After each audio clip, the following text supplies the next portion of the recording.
Bicara berkaitan dengan persaingan, ada satu fenomena lagi yang pada saat ini sedang terjadi di Indonesia berkaitan dengan produk kosmetik dan juga skincare, yaitu overclaim, Pak.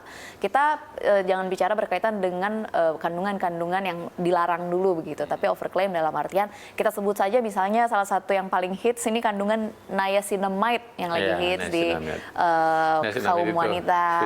Bukan sama Doktif, tapi sebenarnya masih banyak lab-lab yang lain bahkan dari beberapa universitas oleh BPOM terkait dengan komposisi ya, seberapa banyak zat tersebut diperbolehkan, atau overclaim ini adalah yang memang sudahlah.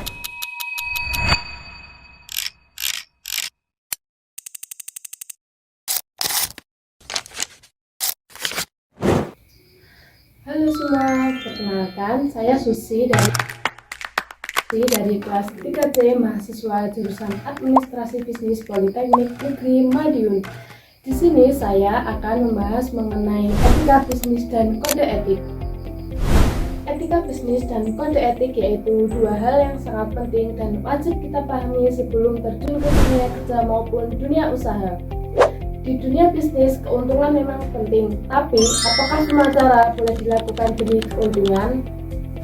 Sebelumnya, mari kita bahas terlebih dahulu apa pengertian etika bisnis dan apa pengertian kode etik. Etika bisnis adalah nilai dan prinsip moral yang menjadi pedoman perilaku dalam dunia usaha. Etika ini mengajarkan tanggung jawab, keadilan dalam setiap aktivitas bisnis. Sedangkan kode etik adalah aturan tertulis yang dibuat oleh suatu organisasi atau profesi sebagai pedoman perilaku untuk para anggotanya. Lalu, apa sih perbedaan antara etika bisnis dan kode etik? Etika bisnis berasal dari nilai moral dan hati nurani, sedangkan kode etik berasal dari aturan tertulis perusahaan atau organisasi. Etika bisnis mengajarkan apa yang baik dan apa yang buruk, sedangkan kode etik mengatur apa yang boleh dilakukan dan apa yang tidak boleh dilakukan dalam dunia kerja. Untuk memahami penerapan etika bisnis dan kode etik secara nyata, saya akan menyampaikan sebuah studi kasus yang sering terjadi di dalam dunia kerja. Pada saat itu, atasan meminta saya untuk mengubah sedikit data laporan penjualan agar terlihat lebih tinggi dari kondisi yang sebenarnya, dengan tujuan agar citra perusahaan di mata investor tetap terlihat lebih baik. Awalnya, saya merasa sangat terkejut.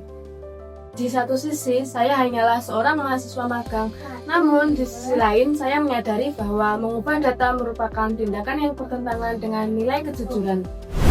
Jika saya menuruti perintah atasan, berarti saya melanggar etika bisnis. Namun, jika saya menolak, saya takut dianggap tidak patuh dan posisi magang saya bisa terancam. Akhirnya, saya memutuskan untuk menyampaikan keberatan saya secara sopan dan profesional kepada atasan. Saya menyampaikan bahwa data harus disajikan secara jujur sesuai dengan fakta yang ada. Di titik inilah, saya menyadari bahwa dunia kerja bukan hanya tentang kemampuan, tetapi juga tentang prinsip dan tanggung jawab moral. Dari pengalaman ini, saya belajar bahwa etika bisnis dan kode etik bukan hanya sekedar teori di bangku kuliah, namun merupakan pedoman penting dalam dunia kerja yang sesungguhnya. Sebagai calon tenaga kerja yang profesional, kita harus berani bersikap jujur, bertanggung jawab, dan profesional dalam kondisi apapun. Karena pada akhirnya, kesuksesan sejati bukan hanya tentang keuntungan, tetapi juga tentang integritas. Semoga video ini dapat menjadi pengingat bagi kita semua agar kita selalu menjunjung tinggi etika dan kode etik dalam setiap peran yang kita jalani. Terima kasih telah menonton video ini. Semoga video ini bermanfaat untuk kita semua. See you!